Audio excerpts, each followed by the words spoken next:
Well, thank you, Chapel Band, for that incredible morning of worship together. I hope it's been encouraging to you. Mason, thank you for sharing with us the work that God did in your heart. I hope it's the work God has done in all of our lives and all of our hearts as we come together. I'm going to ask you to take your Bible this morning to the Book of Ecclesiastes, chapter 4. We're going to continue our journey under the sun. And Solomon, as our guide, is going to actually take us to the very pinnacle of the journey.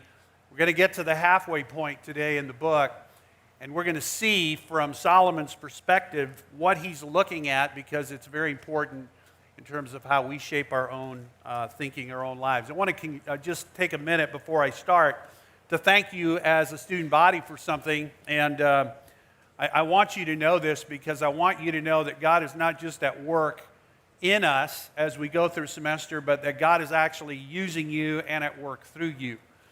I stood here at the very beginning of our semester and explained to you how the Lord allowed us to open, and the part that many of you played in that as you prayed for us, and many of the staff worked incredibly hard and creatively to try to find a way for us to be able to do what we're doing this semester. And I stood here and asked you to pray that God would allow us to remain open, and that God would allow us to keep doing what we have been doing now for many, many weeks. And I told you that one of the things that would be very important is that the Lord would grant us protection. We were going to work hard, and I just want to tell you how much I appreciate it as your president that you have worked so hard to comply with all of the things that are extra this year that we wish weren't in play. You have done an incredible job of doing that. One of the big issues for us was our own community, this canyon of 400 homes that are here. And I mentioned to you that I had met, along with another administrator, with the leadership of this canyon, and explained to them. We had met with our mayor, we had met with some of the law enforcement, we had talked to the community health department, and then I met with the canyon leadership, 400 homes that are here.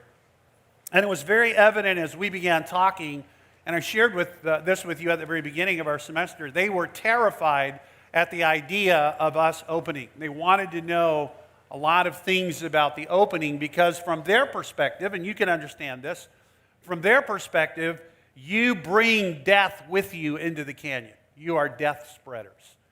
And obviously that's not true, and you know that, but when you live in the canyon and you don't know the Lord, and you are listening to what is coming out on the news, and you start hearing all of the fear talk that has been going on, and then you start reading about communities where college students were coming back, and then all of a sudden the coronavirus was spiking and deaths were going up, you can understand how the people in this community who have had zero COVID in their canyon were deathly afraid of what we were bringing when we were opening. And so we sat down and I explained to them, this is how we're going to do it.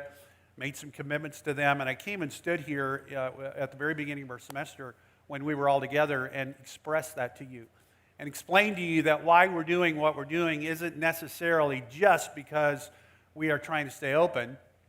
It is our way of communicating to people who have been bound up in the fear of death, just like Hebrews talks about, and it's our way of saying to them, we are concerned about you, we love you, we care about you. So, you have been doing that for many weeks. You were paid a massive compliment as a student body, and I want to convey that to you. This is the first time I've had to do this since we met. There are a lot of things going on that we're doing, new programs that are coming in play, and one of the things involves the potential purchase of some property here in the canyon. And so in order to do that, we felt like we needed to talk to this same leadership group, so we convened them last week, and they came in, and they actually came to the campus and sat around the table. And one of the guys in that group has been very hostile, very sort of standoffish, and very crusty. I'll not say his name, but at the end of the meeting, he looked across the table at me, and he said to me, I have to hand it to you guys.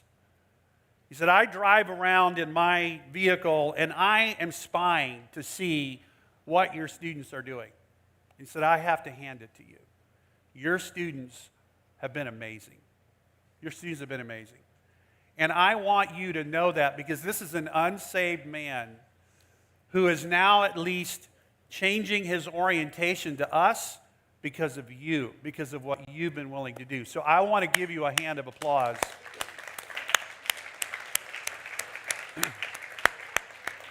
And I just want to thank you, because I know it hasn't been easy, and I know it hasn't been fun. And I'm like you, I forget. I can't tell you the number of times I walk out of my office and I'm halfway to my Jeep, and I'm like, oh, my glorious mask. What am I thinking, Lord? How can I be saved without this? And I have to run back to my office. And some of you have been so kind to me. When you see me without it, you're like, can you please mask up? And so I appreciate that, and we're helping one another. But I want you to know that it's had unbelievable impact, at least in this one man's life. And that's because of you. So I want to thank you as your president for that. All right, the Book of Ecclesiastes. We're making our way through this book this semester, Life Under the Sun. You have heard numbers of messages on this book. My role is to take the book. I want to take you through the book. So by the end of our semester, I want to walk us through the entire book together. So that's my task as we go through our chapel. We have been listening to Solomon, the wisest man on the earth that has ever lived outside of Jesus Christ. We've observed that. We have begun to experience his wisdom together. And Solomon in Ecclesiastes is functioning as a preacher king, Koheleth, and he is laying out for us what he sees under the sun. And he started off with a very stunning summary of life under the sun. And we talked about how he describes life under the sun with this incredible phrase, vanity of vanity, all is vanity. And we noted that what he means by that is that not that life is worthless, that's not what the idea there is, but rather that it is an enigma. There is no possible way to figure life out, because it's unpredictable. The life as it is being lived on this fallen, sin-cursed earth is twisted. There are parts of it that are broken, and there are parts of the puzzle that are absolutely missing. And when you try to put it all together, the broken pieces don't work, the twisted pieces don't fit, and the missing pieces don't allow you to put the pieces together in a way that makes sense. And Solomon says, as hard as I've tried, and as deep as I've gone, and as far as I've wandered, and as high as I've climbed, I haven't found a way to put all the pieces together. And then he follows up with this intense question. I call it a fierce question. And so when he thinks about life that way, his question at the end of it all is, so after having lived my entire life, having invested it, having experienced it, having pursued it, what gain is there for a man? And his answer is none.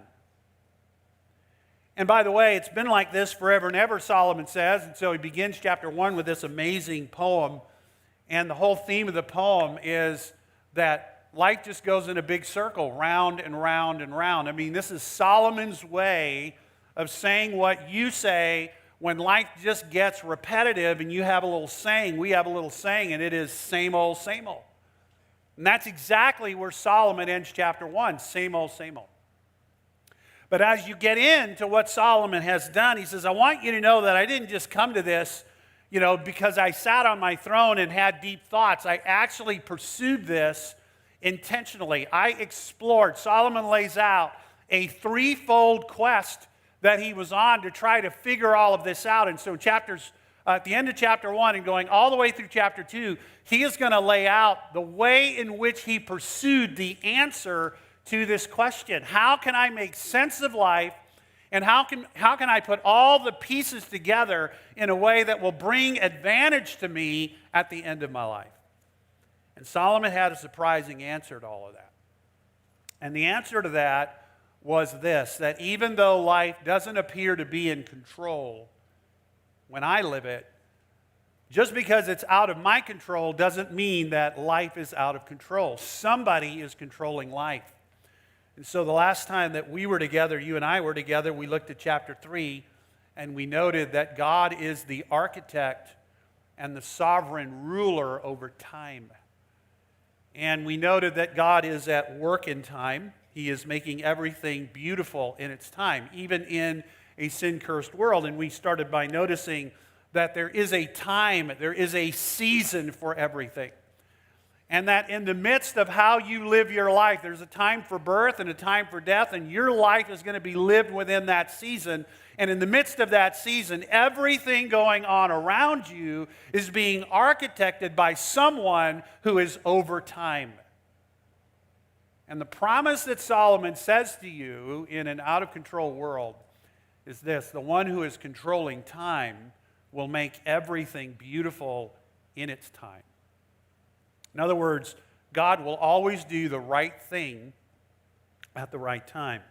Now, when you get done with that, if you're really thinking the way Solomon is thinking, it's like you got to the top of the mountain, you saw what Solomon saw, and you actually have a question. And your question is this: well, Solomon, if that's really the case, if God is making everything beautiful in its time, and there have been these many millennia for God to do it, why is it that everywhere I look, I see broken stuff?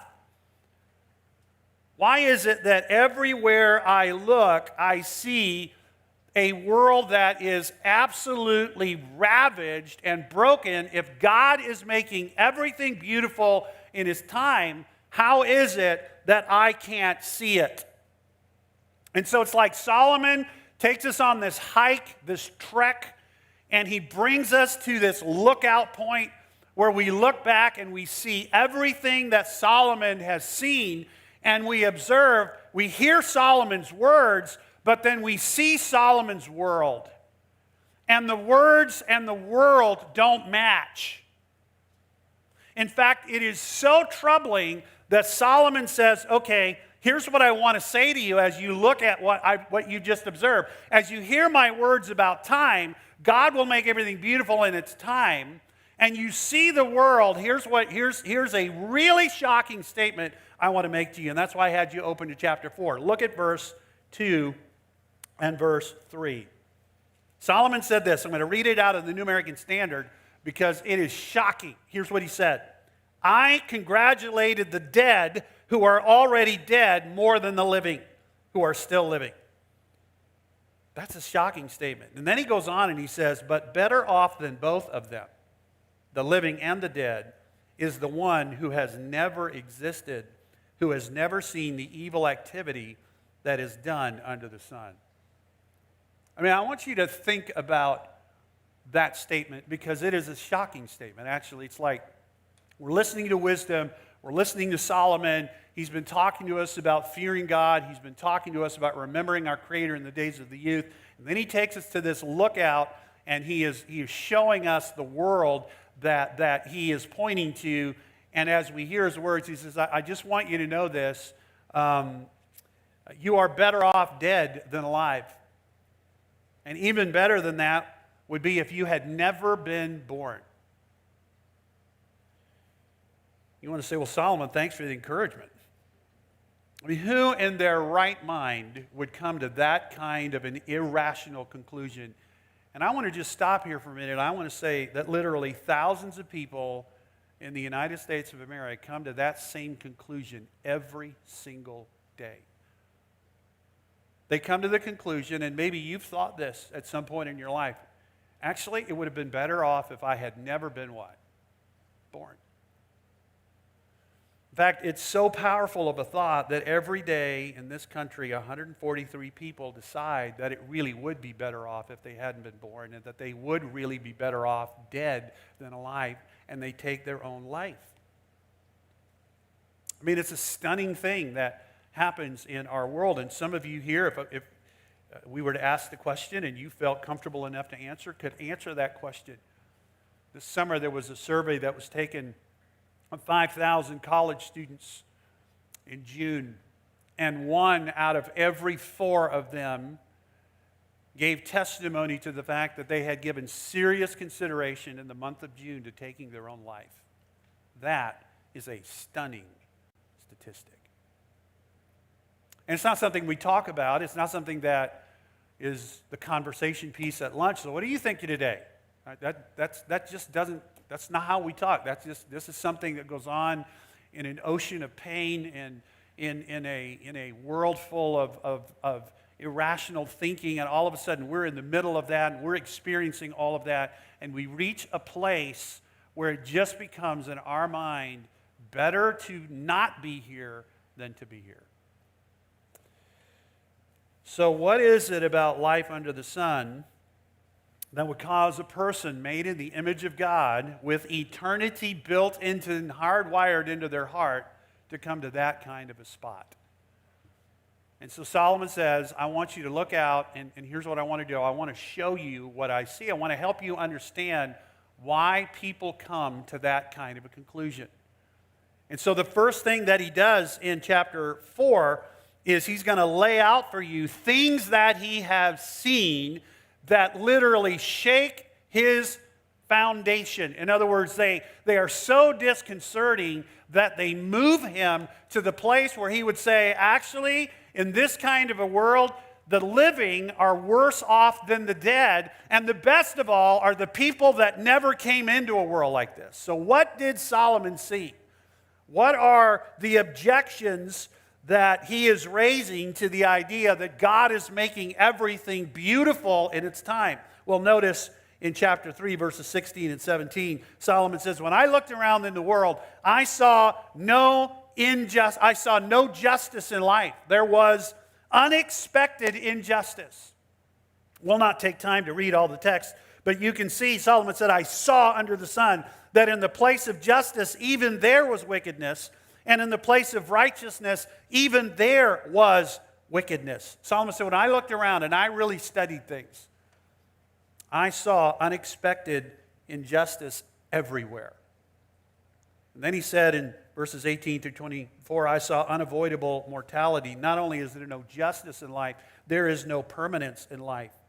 Solomon said the same thing. When I looked around and I studied, I saw that the same thing happens to men that happens to beasts. Their body ages, it slows down, it corrupts, it decays, and then it dies, and then it goes to a place where there's even more corruption, and it happens to men, and it happens to beasts. There is no permanence in life, and this goes on in life. And so that's what he sees in chapter 3. In chapter 4, verses 1 through 3, he sees a third thing. He said this, not only do I see unexpected justice and unavoidable mortality, I see unrelieved oppression. There is no comfort in life. Look at verse 1. Again, I saw all the oppressions, the surprising multiplicity of oppression and the sheer magnitude of it. I saw all of the oppressions that are done under the sun. And behold, the tears of the oppressed, I also saw them.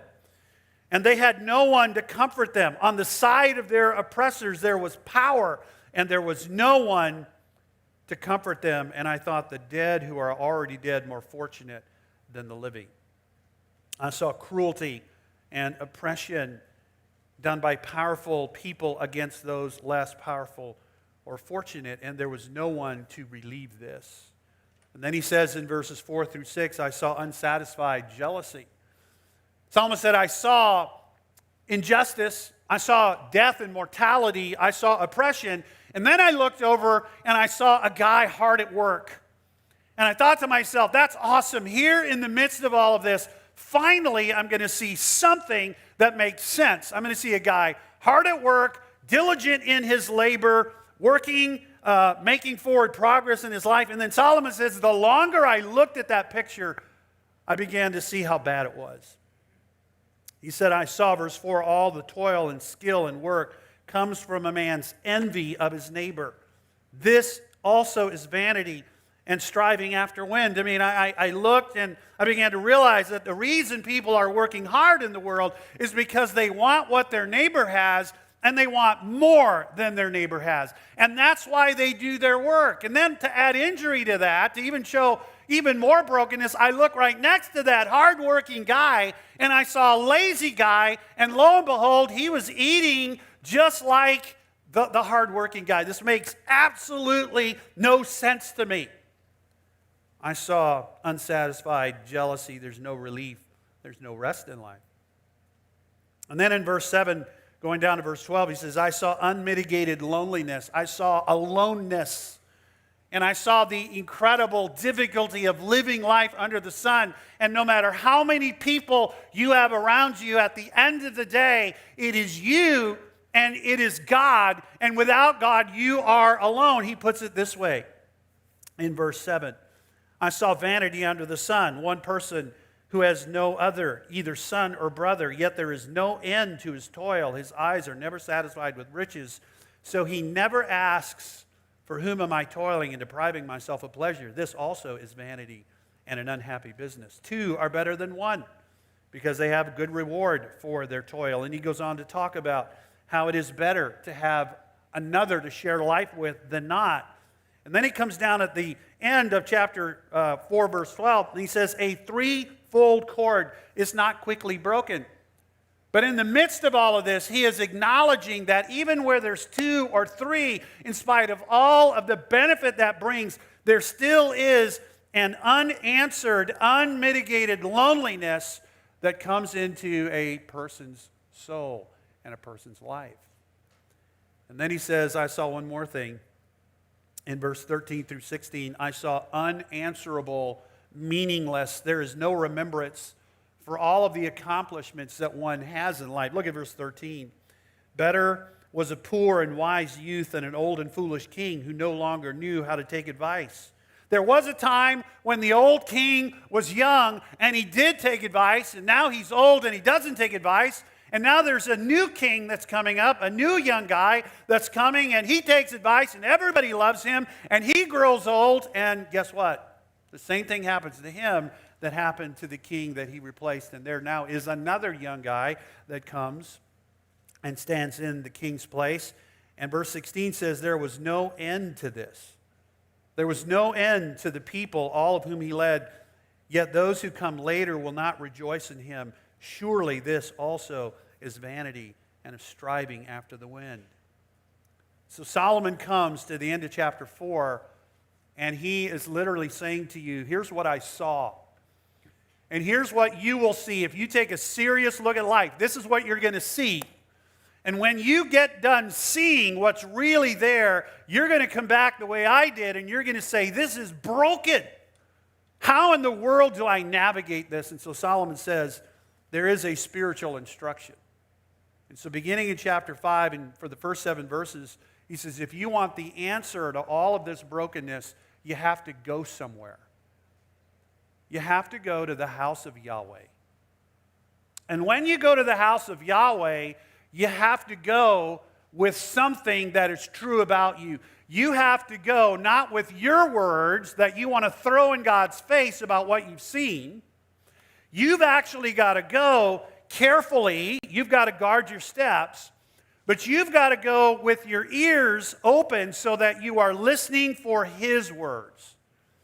Because there are words that will help you navigate what you see. All of this brokenness you can navigate, but you need a set of words to navigate it. And the place to go to get those words is at the house of Yahweh. Because when you get to Yahweh's house, He has given you words that are life-giving. They are Torah. They are words that will guide you through life. And in order for you to embrace those words, you have to come in a certain way. You have to guard your steps. You have to guard your heart. You have to guard your mind. You have to guard your mouth. You have to guard your promises that you make to God. Don't come into Yahweh's house and think about all of this brokenness and make promises to God in order to get Him to extricate you from this brokenness. Lord, if you'll just fix this in my life, or if you'll just help me with that, then I'll go to the mission field, or I'll do this. And you make a promise to God that is coming out of all of this pain, and if He'll just honor that vow and deliver you from that promise, or that problem, then you'll honor your promise and you'll go to the mission field. The psalmist says that is not how you should come to the house of God. Don't bring your rash promises. Don't bring your arguments to God. Don't talk to God about how broken this world is and how unjust everything is, Solomon says, I already told you that you're going to see that. That is what you're going to experience. So when you go to the house of God, don't come like the guy in James 1, and don't be quick to speak against what God has said and what God is doing. Don't assume that you know everything that God is up to. So when you come to the house of God, come for words. Don't come with your words, come for words. You know, when you came to chapel this morning, you came with a boatload of pressure in your life. You're halfway through the semester. I've been talking to different ones of you. You're taking tests. Some of you are tired. How many accounting guys are here? How many accounting majors do we have? Can I see your hands? All right. There's about 2 of you here. You know where the rest of them are? They're home sleeping because they had a massive test today. And some of you are going, you know what? I get it. And you know what? As your president, I get it. This is a really pressured time. And so you come to chapel and it's like, man, I got to walk up the hill. You tried to walk up this hill? I mean, you are going to be in the best shape of your entire life after this semester, just walking to chapel. That's why, I decided to start driving to chapel. And I had a ministry of mercy. I'm like the university taxi system now. Because I picked up some guys. I mean, I saw them. They were like, I'm like, Lord, you've been so merciful to me. Like, get them in here. So they got in, and we had a great talk. And they caught their breath, and we got up here. So I get what you're going through. You came to chapel, and it's been an incredibly busy time, and you've got a lot of stuff going on. And the last thing you need is more words. But I would say to you this. You need God's words. You need God's words. And that's what Solomon says. Listen, go to the house of God to find the wisdom that you need. And when you leave the house of God, don't think that everything's changing. And that's what happens in the rest of chapter 5. He says, now look, when you come out of God's house and you go back into that world where you saw those 6 massively broken pieces, don't let what you see shake you off your foundation. Look at verse 8 of chapter 5. Do not be amazed. Don't be amazed at the matter that you see. And so, Solomon, what is it that you're going to see? So he takes those 6 visions that he's laid out for you in chapter 4, 3 in chapter 4, and he says, let me sum it up in 3 things. Don't be amazed at injustice at the highest levels. I mean, don't be amazed at it. Power is not the answer to what your eyes have seen. This brokenness that you've experienced and you've witnessed, sometimes you can think, man, if I could just get in the right position, if I could just get the right office, if I could just get enough power, I could solve it. And Solomon says that isn't the answer. Injustice at the highest levels. Verses 8 and 9, if you see in a province the oppression of the poor and the violation of justice and righteousness, do not be amazed. Don't be shocked at this. For a high official is watched by higher, and they're even higher over him. But this is a gain for a land in every way, a king committed to cultivated fields. And then Solomon says, it's not just injustice, there's insatiability at the deepest levels. Don't assume that money will be the answer to all of this. Notice what he says in verse 10. He who loves money will not be satisfied with money, nor he who loves wealth with his income. This also is vanity. When goods increase, they increase who eat them. And what advantage has their owner? The more you have, the more people are going to come around and want to eat with you based on what you have. It's amazing how many friends you discover you have when you win the lottery. And that's the idea here. Sweet is the sleep of a worker, whether he eats little or much, but the full stomach of the rich will not let him sleep. So there's injustice. And power is not the answer. Position is not the answer. There is insatiability. There is deep hunger and desire. And money is never the answer to that. And then there is instability at foundational levels. Look at verse 13. There is a grievous evil. There is a horrible thing that I have seen under the sun. Riches were kept by their owner to their hurt. And those riches were lost in a bad venture. And he is the father of a son, but has nothing in his hand. As he came from his mother's womb, he shall go again, naked as he came, and will take nothing for his toil. In other words, no matter how much you own, no matter how much you have, when it's all said and done, you go out as naked and as empty as you came in. So don't be amazed at what you see. And then Solomon says, okay, let's sum it all up in chapter 6. I'm coming to the end. Solomon says, I'm going to sum it all up. And here's what I want you to know. Here's what I want you to understand. Satisfaction in this broken world is not guaranteed. Satisfaction is not guaranteed. You live and I live in a world where we are looking for satisfaction. And when we do business in this world and we give our hard-earned money and our resources to something, we want to make sure that thing does what it said it would do for us. And so if we're not satisfied, we want to guarantee that we're going to get a refund. And Solomon says, life in this world is not like that. You're going to live your entire life. You're going to invest time, energy, and resources. And here's what I want you to know. Satisfaction is not guaranteed. There is no satisfaction, Solomon says, in wealth.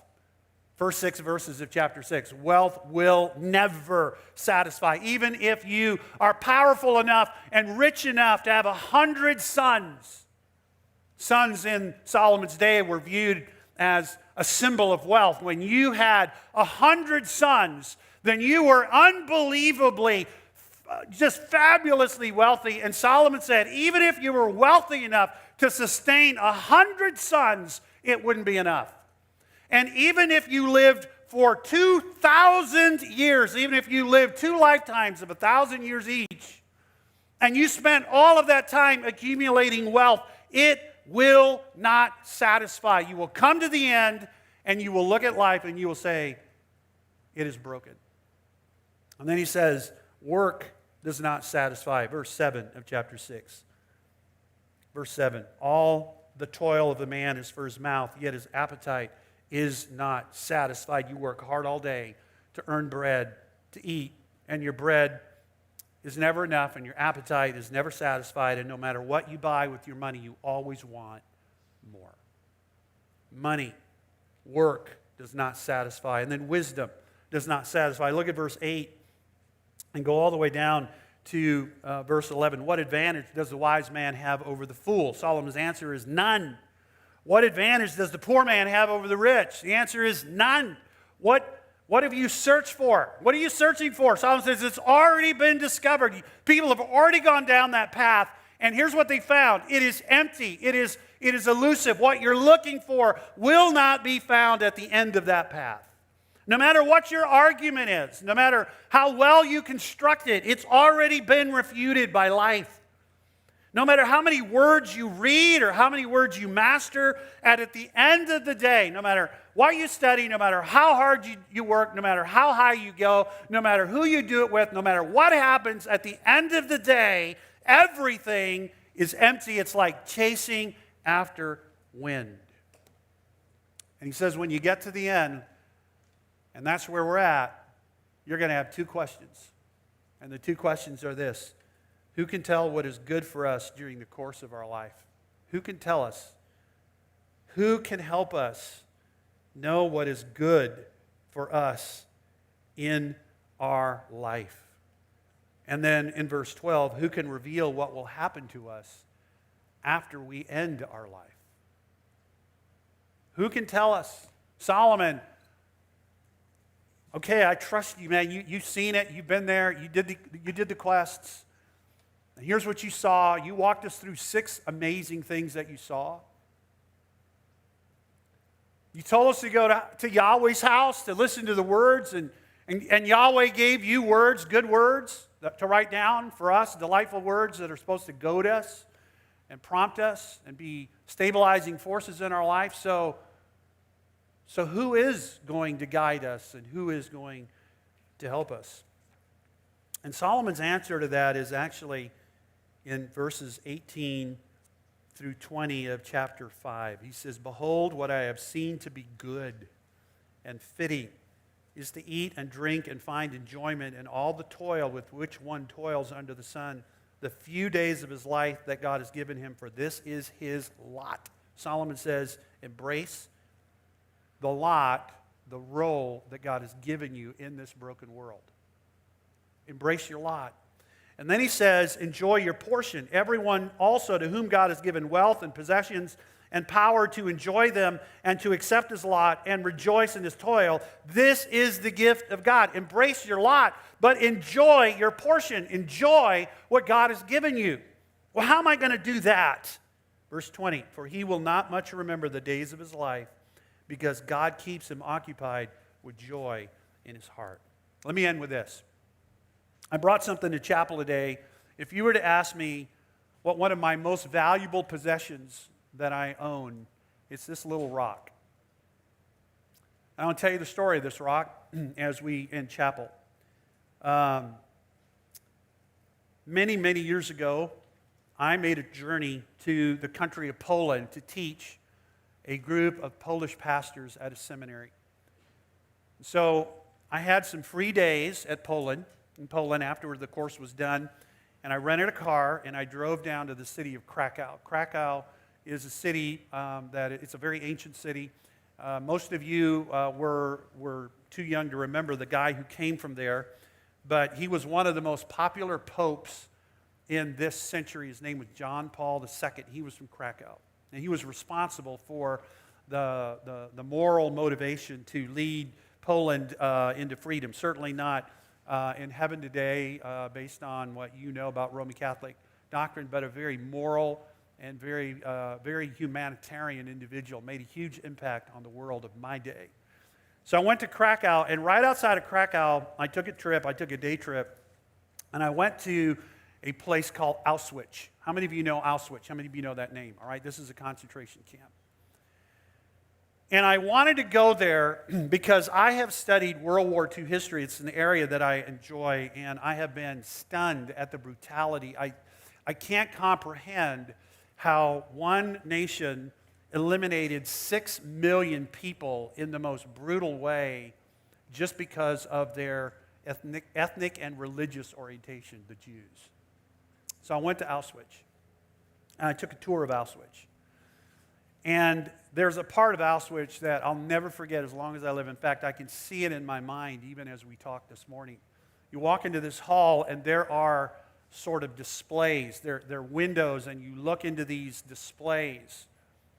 It's sort of like what Solomon was doing. He was creating 6 displays. And you walk through life with Solomon, and Solomon stands next to you and says, now I want you to see the injustice. And I want you to see the oppression. And I want you to see the loneliness. And I want you to see the mortality. It's sort of like that. So you go in this place, and there are these displays, and they are filled with common everyday things that are shocking. There was a display, and it was full of shoes. Just shoes of the people that had come to Auschwitz, and those shoes had been worn by them. They were taken off before they went into the showers and were gassed. And you're standing there and you realize that those shoes were actually worn by people who were gassed and then burned in the ovens. You walk to the next display, and they're just piles of clothing, just all kinds of clothing, tiny little infant clothing, old people. I mean, there's clothing everywhere in this one display. There's another display that had hair, human hair. I mean, mountains of it. Hair that had been shaved off and had been collected, and the Nazi regime would use the hair to stuff mattresses that they would use then for their army as they would travel or in the concentration camps. And there were these mountains of human hair. There was another display of teeth, mountains of teeth. I mean, almost as high as my waist, just piles and piles of teeth that had been taken out of the corpses before they were burned, and gold was extracted out of those teeth. And you're standing there looking at this, and there's this thought that goes in your mind: how could this happen? How could this happen? And you walk out of that display, and there's a path that takes you down to the ovens, the crematorium, where these bodies, the people who were in those shoes, whose hair had been shaved off, whose teeth had been extracted, there were the ovens, the crematorium, where their bodies were burned. And I stood there and looked down, and I saw this. And I reached down, and I picked this up, and I brought it home. You can ask my wife. This has been part of everywhere I've gone, I've taken this rock. Because it's a reminder of who I am. This is who I am. I'm sitting there looking at these displays, and I just want to go home. I just want to take a shower. How can this happen? How can this be? And the answer is, this is me. This is me. The same thing that was in the heart of those Nazi soldiers is in my heart, and it's in your heart. This rock sits on a shelf in my house right next to a piece of olive wood that I got in Bethlehem years ago. And it's an olive wood carving of Jesus in the Garden of Gethsemane, kneeling on a pile of rocks, praying. And I put this rock right underneath that because that is the answer. You sang just before I preached to you, His mercy is what? More. My sins, they are many. They are many. They are like this. I have no ability. In fact, when I look at my sins, I really do come to the conclusion, Lord, it would have been better off for me never to have been born. And Solomon says, wait a minute. Go to the house of Yahweh. Keep your mouth. Guard your step. Go to the house of Yahweh, because when you get to the house of the Yahweh, you're going to find out something. There is mercy. It is more than all of this brokenness. Lamentation says, His mercy is fresh. It is new every morning. I don't care how broken you are, how respectable you are on the outside, how broken you are on the inside, no matter what has gone on in the display cases of your life, this Solomon has pointed out, when you go to Yahweh's house, there is mercy. And not just a little bit of mercy, there is oceans of it. And God is making everything beautiful in its time, and the evidence of that is that I'm standing in a broken world full of this with a group of people who have experienced the mercy of God. So as we trace the rest of Solomon's journey, that is a massive game changer.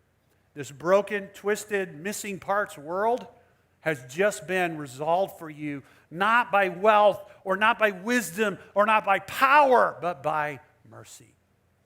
Mercy. And that's why God says to us, blessed are those who have been filled with mercy. The mercy that changed us is the mercy the world needs. It's what you have been doing as you've been walking around wearing a stupid mask. It's an act of mercy to people in this community who don't know what that looks like. And all of a sudden, they stop seeing you as a death spreader, and they start seeing you as someone who has life. And you got it because you got mercy. So let's listen to Solomon. Not just listen to Solomon. Let's listen to Solomon and celebrate the mercy. Father, thank you for our time together. Thank you for your grace and your goodness. Lord, your mercy is more. It is so much more. And how thankful we are for it, how desperately we need it. And I pray that every single day we would grow in our understanding of that mercy, that we would celebrate it. Lord, there may be people in this room who have not experienced it. Lord, there may be people who are looking at these display cases and they're agreeing with Solomon, Lord, it is so bad, it is so painful, I'm not even sure I want to stay alive. Lord, there may be people right here in this tent who are feeling that way and who have thought about that. Lord, help them to come to your house and to see your word and to receive your mercy that is more. And we'll pray these things in Jesus' name. Amen.